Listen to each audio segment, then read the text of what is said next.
In a famous 1858 speech, Abraham Lincoln said, "A house divided against itself cannot stand." Now, the issue at the time was whether Kansas was going to go to the Union states in the north or become part of the Confederate states in the south.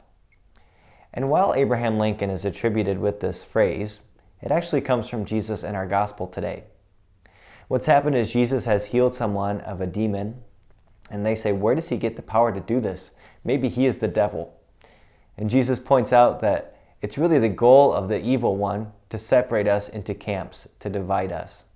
In fact, the name Satan means he who divides, he who disunifies. We see Paul fighting against this in our first reading today as he's speaking to the Galatians. What has happened is he has preached the good news of Jesus and the coming of the Spirit, and they have been baptized.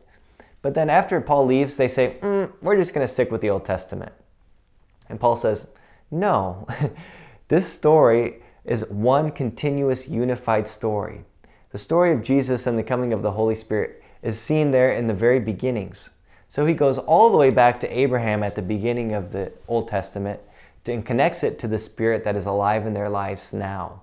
To say, look, this story of God's revelation continues today. It's still ongoing. We live in a world that is so divisive, and it seems like anything, even sneezing, can be interpreted as a political statement. Maybe we'd be better called the disunified United States of America. But I think we're being invited during this time to look for opportunities for unity.